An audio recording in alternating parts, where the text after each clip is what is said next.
Keseharian saya hidup mandiri di rumah, kerja, cari nafkah hidup sendiri, dan juga musim-musim seperti ini kami harus kerja di kebun, mempersiapkan lahan untuk musim tanam.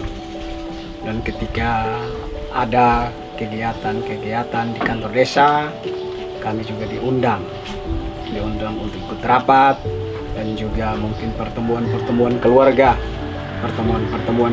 di lingkungan. Kami juga diundang untuk ikut mendengar, saling mengisi satu dengan lain.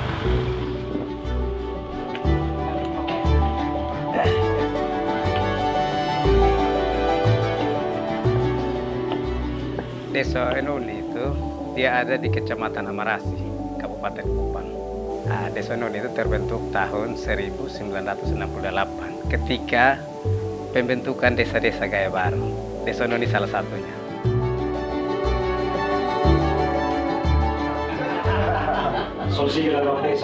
Setelah boton data, paling kurang ada 90 jiwa yang masuk kategori itu. Ada yang lansia, ada yang punya penyakit tetap, ada yang punya gangguan mental, ada yang keterbatasan fisik.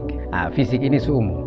Ada yang telinga, ada yang mata, ada yang betul-betul kaki tangan. Dan ada juga yang masuk ini kepala keluarga perempuan. Di desa ini sesuai data yang kami terima berjumlah 7 disabilitas. Dengan jumlah itu kebanyakan ODGJ dan juga disabilitasnya ada 4 tempat itu yang tidak mampu berkomunikasi dengan orang lain. Di Desa Wiyasa ada beberapa jenis disabilitas. Ada yang disabilitas bawaan yang dari lahir, ada juga yang karena sakit.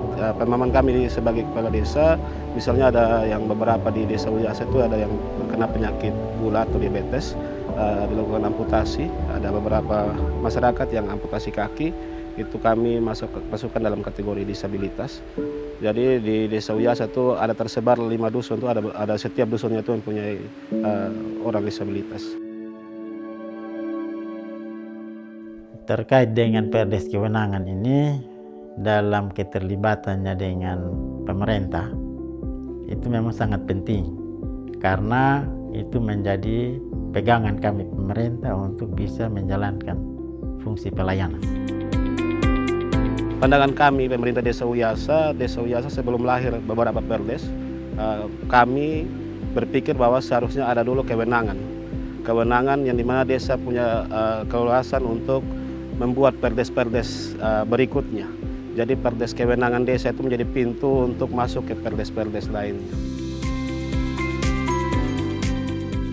Terkait dengan penyusunannya kan kami melihat dari semua potensi-potensi yang ada di desa ini untuk kami bisa tetapkan dalam penyusunan bersama dengan BPD dan unsur-unsur di masyarakat ini, supaya yang kami tetapkan itu harus sesuai dengan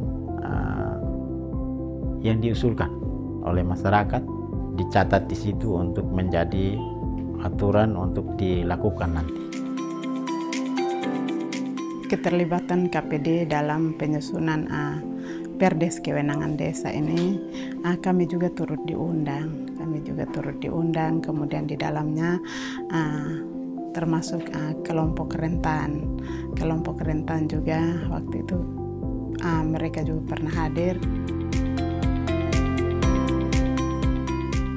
Ya kalau mau bilang mau berubah, ya banyak hal yang berubah, termasuk salah satunya perdes untuk melindungi kelompok rentan yang di dalam. Karena sebelum ada perdes kewenangan ini, kami berpikir bahwa untuk kelompok rentan atau difabel ini kami rasa ya tidak ada perhatian.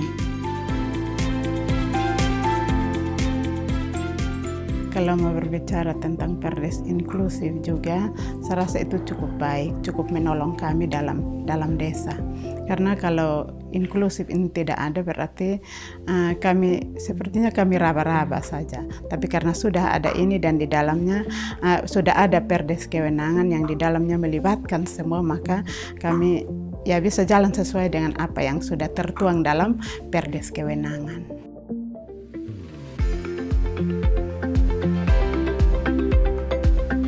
Perdes pariwisata inklusi setelah ada di Desa Wiasa, banyak hal yang kami rasakan.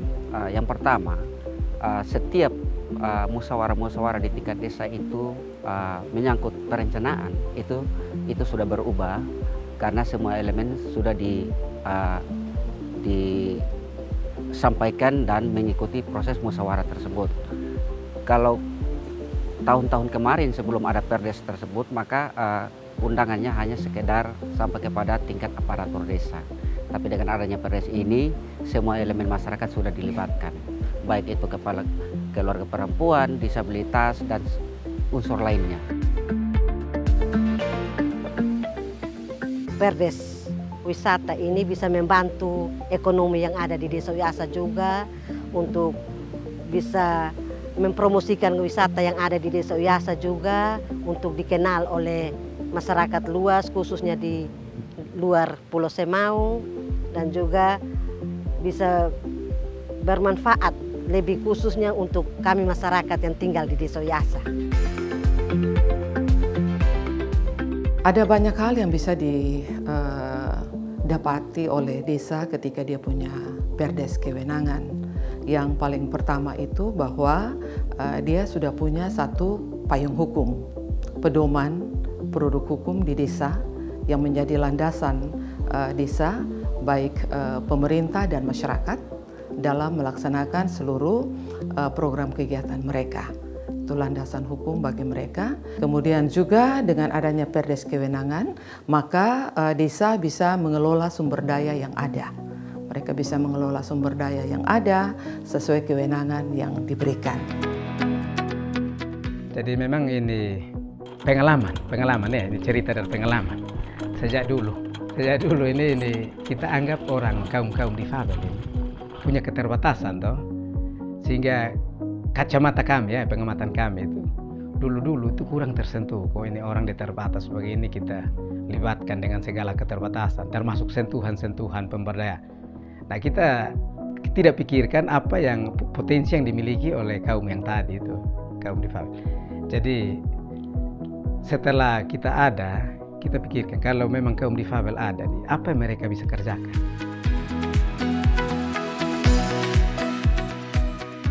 Kalau sebelum KPD ada di ini desa, banyak kekerasan terhadap perempuan dan anak itu di desa ini dianggap itu barang biasa. Tapi ketika ada KPD di desa ini mulai terhitung dari tahun 2022, kita lihat memang ada perubahan. Ketika anak dipukul, lalu kita buat laporan ke UDN atau sampai ke Dinas Kabupaten Penanganan Kasus Perempuan dan Anak, datang mobil itu dijemput, bawa ke Polres, maka mulai dari situ ada pendidikan. Jangan, karena kami sudah lihat. Tidak boleh seperti itu. Nah, dari situlah kami baru tahu manfaat dan pentingnya KPD itu seperti ini. Dan juga yang namanya aset desa, yang bergerak dan yang tidak bergerak, manfaatnya di desa harus seperti ini.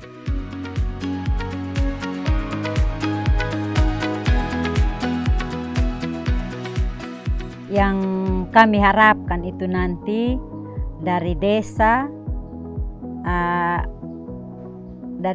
ini bisa adanya regulasi dari perdes di desa ini bisa dapat memungkinkan kami untuk mereka bisa melihat kami apa yang kami butuhkan, artinya bisa melibatkan kami ini ketika ada perencanaan begitu untuk dana desa itu bisa menyentuh kami apa yang akan mereka bantu ke kami, karena harapan kami ini kelompok ini jangan hanya di sini saja, dia berkelanjutan. Dengan adanya program inklusi ini, kami berharap kelompok-kelompok yang dulu tertinggal menjadi kelompok yang tangguh. Mereka bisa mengakses semua program yang ada. Mereka juga bisa berpartisipasi yang bermakna, di mana mereka tidak hanya datang dan duduk, tapi mereka juga bisa menyuarakan kebutuhan mereka. Mereka juga bisa merasakan manfaat yang ada. Yang terakhir, mereka bisa mengontrol kebutuhan mereka. Pesan saya untuk teman-teman di Fabel yang lain yang hari ini mungkin tidak hadir. Saya mau bilang, berusahalah semampu kita. Dan kalau memang kita tidak bisa, kita minta Tuhan untuk berikan kemampuan itu. Sehingga kita hadir bersama untuk kita sama-sama menyuarakan yang terbaik untuk desa kita.